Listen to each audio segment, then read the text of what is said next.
Olá, turma, tudo bem? Bora lá para nossa leitura. Mais um dia, né, com o Senhor, com a palavra.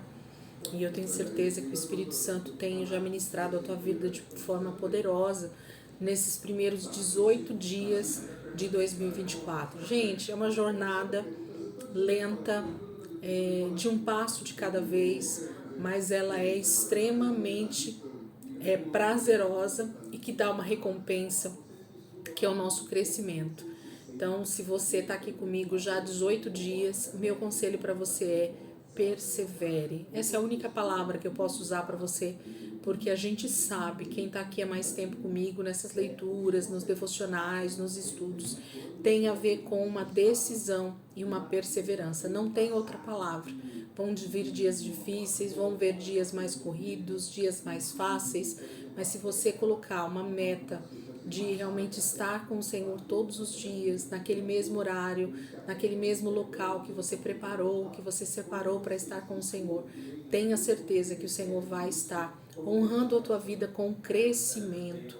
Ele vai nos ensinando, Ele vai nos alicerçando nele. Amém?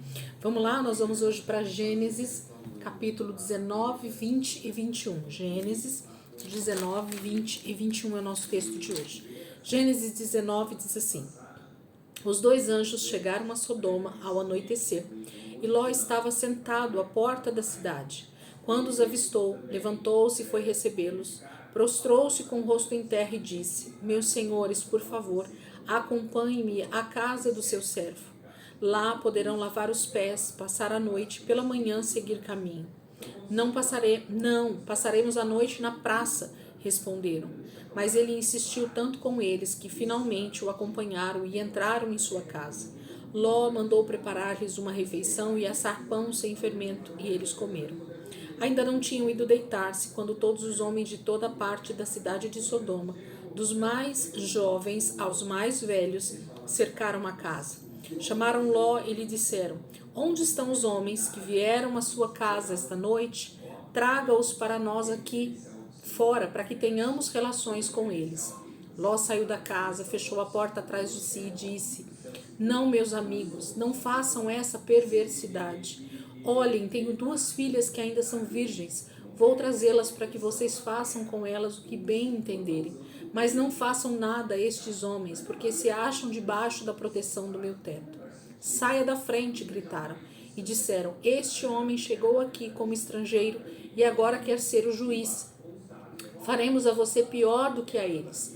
Então empurraram Ló com violência e avançaram para arrombar a porta. Nisso, os 2 visitantes agarraram Ló, puxaram-no para dentro e fecharam a porta. Depois feriram de cegueira os homens que estavam à porta da casa, dos mais jovens aos mais velhos, de maneira que não conseguiam encontrar a porta. Os 2 homens perguntaram a Ló: você tem mais alguém na cidade? Genros, filhos ou filhas, ou qualquer outro parente? Tire-os daqui, porque estamos para destruir este lugar. As acusações feitas ao Senhor contra este povo são tantas que ele nos enviou para destruir a cidade. Então Ló foi falar com seus genros, os quais iam casar-se com suas filhas, e lhes disse: saiam imediatamente deste lugar, porque o Senhor está para destruir a cidade. Mas pensaram que ele estava brincando. Ao raiar do dia, os anjos insistiam com Ló, dizendo: depressa, leve daqui sua mulher e suas 2 filhas, ou vocês também serão mortos quando a cidade for castigada. Tendo ele hesitado, os homens o agarraram pela mão, como também a mulher e as 2 filhas, e os tiraram dali à força, e os deixaram fora da cidade, porque o Senhor teve misericórdia deles. Assim que os tiraram da cidade, um deles disse a Ló: fuja, por amor à vida, não olhe para trás e não pare em nenhum lugar da planície. Fuja para as montanhas ou você será morto. Ló, porém, lhes disse: não, meu senhor, seu servo foi favorecido por sua benevolência, pois o Senhor foi bondoso comigo, poupando-me a vida. Não posso fugir para as montanhas, senão esta calamidade cairá sobre mim e morrerei. Aqui perto há uma cidade pequena, está tão próxima que dá para correr até lá. Deixe-me ir para lá, mesmo sendo tão pequena, lá estarei a salvo. Está bem, respondeu ele. Também lhe atenderei esse pedido. Não destruirei a cidade da qual você fala. Fuja depressa, porque nada poderei fazer enquanto você não chegar lá. Por isso a cidade foi chamada Zoar. Quando Ló chegou a Zoar, o sol já havia nascido sobre a terra. Então o Senhor, o próprio Senhor, fez chover do céu fogo e enxofre sobre Sodoma e Gomorra. Assim ele destruiu aquelas cidades e toda a planície, com todos os habitantes das cidades e a vegetação. Mas a mulher de Ló olhou para trás e se transformou numa coluna de sal. Na manhã seguinte, Abraão se levantou e voltou ao lugar onde tinha estado diante do Senhor. E olhou para Sodoma e Gomorra, para toda a planície, e viu uma densa fumaça subindo da terra, como fumaça de uma fornalha. Quando Deus arrasou as cidades da planície, lembrou-se de Abraão e tirou Ló do meio da catástrofe, que destruiu as cidades onde Ló vivia. Ló partiu de Zoar com suas 2 filhas e passou a viver nas montanhas, porque tinha medo de permanecer em Zoar. Ele e suas 2 filhas ficaram morando numa caverna. Um dia, a filha mais velha disse à mais jovem: Nosso pai já está velho, e não há homens nas redondezas que nos possuam, segundo o costume de toda a terra. Vamos dar vinho a nosso pai, e então nos deitaremos com ele, para preservar a sua linhagem. Naquela noite deram vinho ao pai, e a filha mais velha entrou e se deitou com ele. E ele não percebeu quando ela se deitou, nem quando se levantou. No dia seguinte, a filha mais velha disse à mais nova: Ontem à noite deitei-me com meu pai. Vamos dar vinho também esta noite, e você se deitará com ele, para que preservemos a linhagem de nosso pai. Então outra vez deram vinho ao pai naquela noite, e a mais nova foi e se deitou com ele. Ele não percebeu quando ela se deitou, nem quando se levantou. Assim as 2 filhas de Ló engravidaram do próprio pai. A mais velha teve um filho e deu-lhe o nome de Moabe. Este é o pai dos moabitas de hoje. A mais nova também teve um filho e deu-lhe o nome de Ben-Ami. Este é o pai dos amonitas de hoje. Então, o capítulo 19 fala para nós da grande destruição de 2 cidades, né, Sodoma e de Gomorra. Fala desse episódio terrível, com os 2 anjos sendo ameaçados de estupro. E depois a gente tem então Ló fugindo, né, com sua família. Infelizmente a sua esposa desobedece a ordem do anjo, olha para trás, se transforma numa coluna de sal, e as suas filhas em seguida, passado algum tempo, cometem esse incesto horrível com o próprio pai, se deitando com ele depois de tê-lo embriagado. E elas engravidam, e 2 nações nascem desse incesto de Ló com suas filhas, os amonitas e os moabitas, que nós vamos ver muito ao longo do texto aqui em Gênesis, e depois nos outros livros do Antigo Testamento aparecem muito esses 2 nomes. É onde a gente vai ver esses povos, né? essa nação que nasce a partir de Ló e de suas filhas. Capítulo 20. Abraão em Gerar, né? Capítulo 20. Abraão partiu dali para a região do Neguebe e foi viver entre Cádiz e Sur. Depois morou algum tempo em Gerar. Ele dizia que Sara, sua mulher, era sua irmã. Então Abimeleque, rei de Gerar, mandou buscar Sara e tomou-a para si. Certa noite Deus veio a Abimeleque num sonho e lhe disse: Você morrerá. A mulher que você tomou é casada. Mas Abimeleque, que ainda não havia tocado nela, disse: Senhor, destruirias um povo inocente? Não foi ele que me disse: ela é minha irmã? E ela também não disse: ele é meu irmão? O que fiz foi de coração puro e de mãos limpas. Então Deus lhe respondeu no sonho: Sim, eu sei que você fez isso de coração puro. Eu mesmo impedi que você pecasse contra mim, e por isso não lhe permiti tocá-la. Agora devolva a mulher ao marido dela. Ela é profeta, ele é profeta, e orará em seu favor, para que você não morra. Mas, se não a devolver, esteja certo de que você e todos os seus morrerão. Na manhã seguinte, Abimeleque convocou todos os seus conselheiros, e quando lhes contou tudo o que acontecera, tiveram muito medo. Depois Abimeleque chamou Abraão e disse: O que fizeste conosco? Em que foi que pequei contra ti, para que trouxesse tamanha culpa sobre mim e sobre o meu reino? O que me fizeste não se faz a ninguém. E perguntou Abimeleque a Abraão: O que te levou a fazer isso? E Abraão respondeu: Eu disse a mim mesmo: certamente ninguém teme a Deus neste lugar, e irão matar-me por causa da minha mulher. Além disso, na verdade, ela é minha irmã por parte de pai, mas não por parte de mãe, e veio a ser minha mulher. E quando Deus me fez sair errante da casa de meu pai, eu disse a ela: Assim você me provará sua lealdade. em qualquer lugar onde formos, diga que sou seu irmão. Então Abimeleque trouxe ovelhas e bois, servos e servas, deu-os a Abraão e devolveu-lhe Sara, sua mulher. E disse Abimeleque: minha terra está diante de ti, podes ficar onde quiseres. A Sara ele disse: estou dando a seu irmão 1000 peças de prata para reparar a ofensa feita a você diante de todos os seus. Assim todos saberão que você é inocente.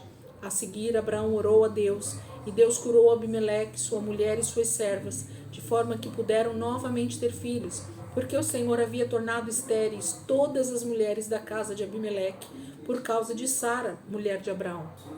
Capítulo 20, então, fala desse episódio, mais uma vez, em que Abraão, acaba falando que Sara é sua irmã, e o rei daquele lugar chamado Gerar, a cidade chamada Gerar, acaba sofrendo as consequências, por ter tomado Sara como mulher ali.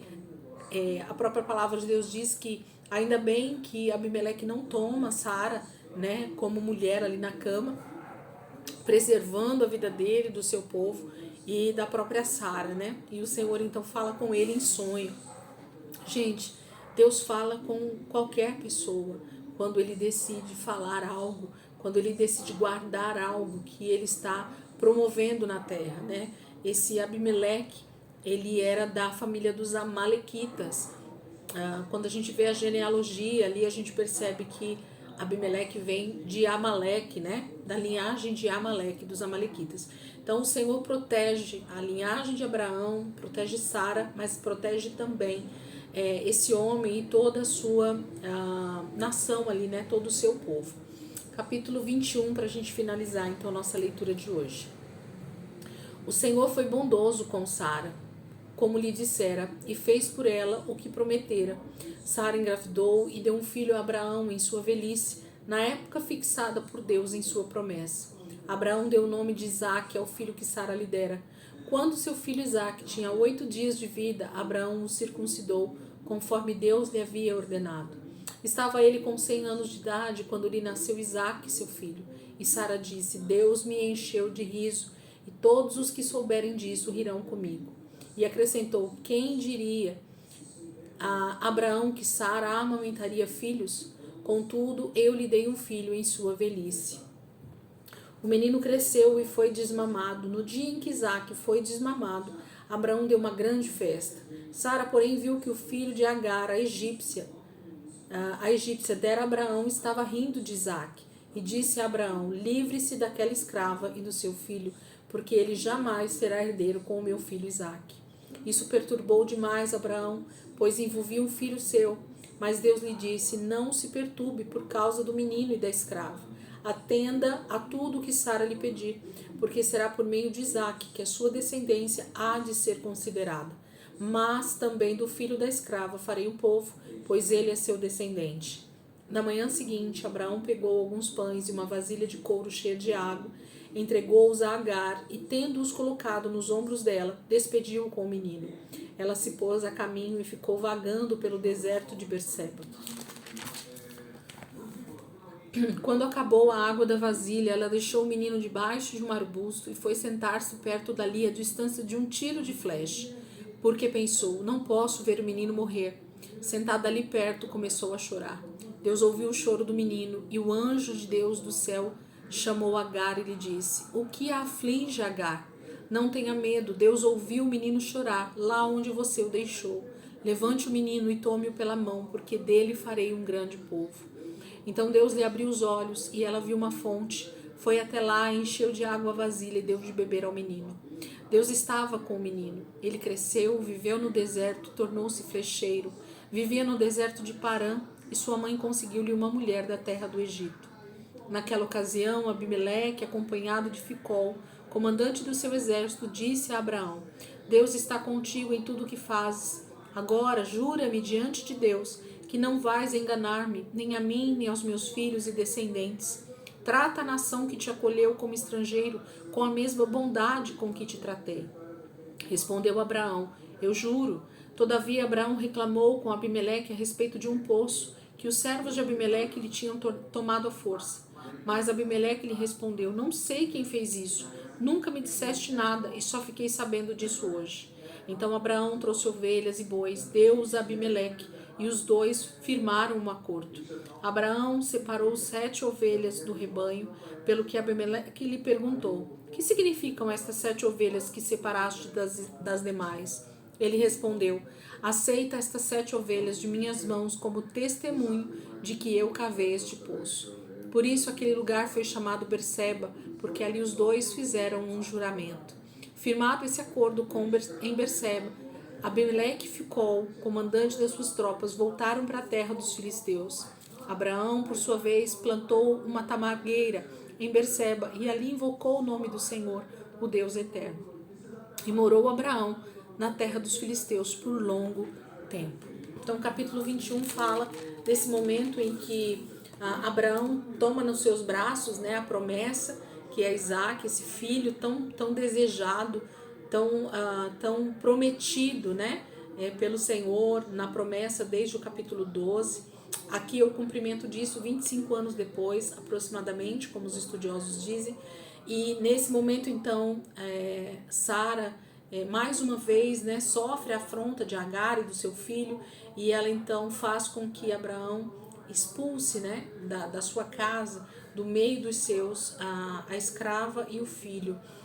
O Senhor, com misericórdia, porque é descendente de Abraão também, guarda a vida do menino, guarda a vida da mãe, e ele se torna um grande povo também. Nós vamos ver isso mais lá na frente. Em seguida, o acordo, né, de Abraão com Abimeleque, o mesmo rei de Gerar ali, com o seu comandante, chega até Abraão, percebendo o quanto Abraão tem prosperado ali na sua terra, para que ele não se tornasse ainda maior do que Abimeleque e com isso levantasse guerra, né, destruindo o povo de Abimeleque. Então ele já aproveita a ocasião e firma um acordo de paz. Isso aqui a gente chama do primeiro acordo de paz, né, que existe aqui dentro da Bíblia. Eu acho que até um pouquinho antes tem um outro também, mas esse de Abraão e Abimeleque é bem forte, porque eles estão falando de aliança de paz mesmo, de uma nação não destruir a outra, de um povo não destruir o outro por causa do favor, né, da compaixão que Abimeleque teve de Abraão quando ele chegou ali como estrangeiro. Então isso é maravilhoso a gente ver, e as consequências desse acordo vão se desenvolver em alguns momentos com paz, em outros momentos com guerra, e o Senhor vai honrar a palavra de Abraão. Se eu fosse você, eu prestava atenção nessa passagem aí, ficava de olho no que vai acontecer com essa linhagem de Abimeleque. Amém, queridos? Deus abençoe. Ótima quinta-feira para vocês. Que o Senhor possa continuar ministrando os nossos corações nessa leitura desse ano. Esse é o desejo do meu coração e eu sei que vocês vão perseverar comigo até o final do ano em nome de Jesus. Amém? Deus abençoe e amanhã, se Deus quiser, a gente está aqui para continuar em nome de Jesus.